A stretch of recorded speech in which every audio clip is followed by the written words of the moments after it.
Lagay ng ekonomiya, kalakalan, negosyo at iba pa. Atin ang alamin dito sa Ang Pilipinas Ngayon.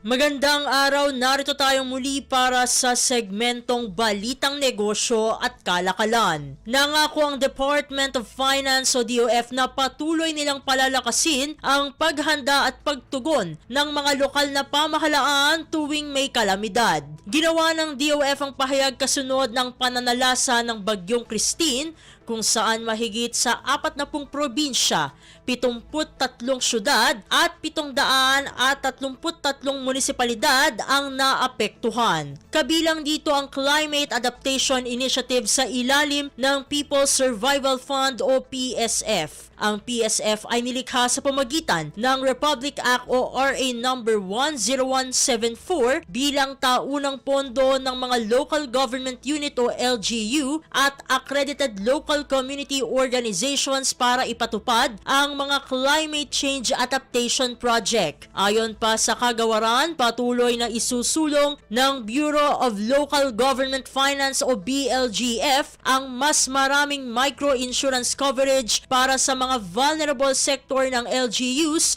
sa gitna ng kalamidad na dumadating sa bansa. Base sa pinakahuling World Risk Index, ang Pilipinas ang nanatiling most disaster-prone country sa loob ng 16 na taon dahil sa hamon na kinakaharap nito tuwing may bagyo, lindol at tuwing panahon ng tagtuyot.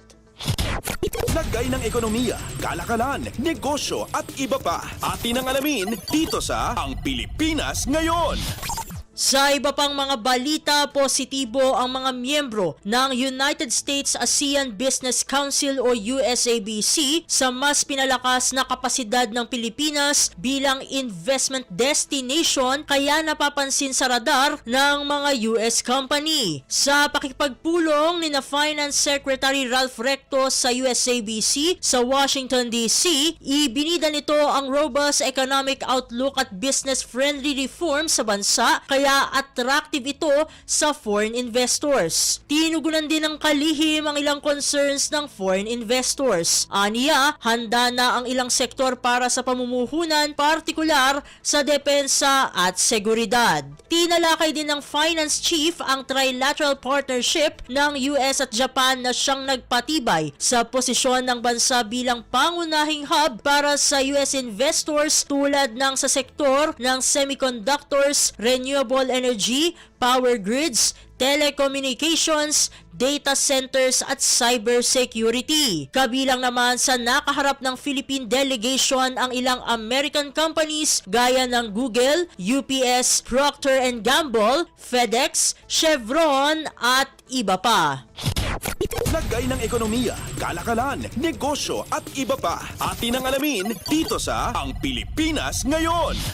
At sa pagtatapos ng ating segmento, muling nanawagan si Surigao del Norte Representative Robert Ace Barbers sa mga kasamahang mambabatas na talakayin at pagtibay na ang House Bill number 7396 o panukala para sa pagbuo ng isang departamento na tututok sa Artificial Intelligence o AI. Giit ni Barbers, kailangan na ng Pilipinas ng isang multi-agency regulatory body para sa AI upang magamit ito sa pagpapalakas ng kasanayan ng mga Pilipino, pagiging produktibo ng mga negosyo at pagiging competitive ng ekonomiya ng bansa. Punto niya na halos lahat ng bansa sa mundo ay nagsasagawa na ng mga pambansang polisiya o batas sa patuloy na pagunlad ng kaalaman patungkol sa AI at hindi aniya dapat magpahuli ang mga Pilipino sa pagyakap nito. Paalala pa ni Barbers na sa paglabas ng bagong teknolohiya na AI, tiyak din na may mga tao na gagamitin ito sa kasamaan kaya't kailangan na mapaghandaan ang pagtugon dito. Sa inihain nitong panukala, magtatatag ng isang Artificial Intelligence Development Authority o AIDA na mangunguna sa pagbuo at pagpapatupad ng isang National AI Strategy.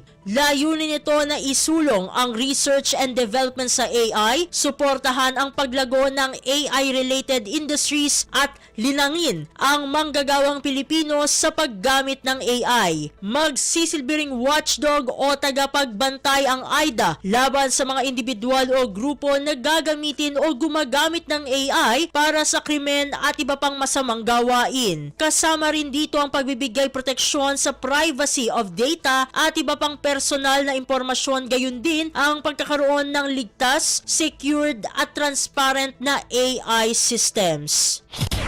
Lagay ng ekonomiya, kalakalan, negosyo at iba pa. Atin ang alamin dito sa Ang Pilipinas Ngayon. At dito na nagtatapos ang ating segmentong Balitang Negosyo at Kalakalan. Para sa Radyo Pilipinas World Service, ito si Steph Vicente. Muli, magandang araw. Lagay ng ekonomiya, kalakalan, negosyo at iba pa. Atin ang alamin dito sa Ang Pilipinas Ngayon.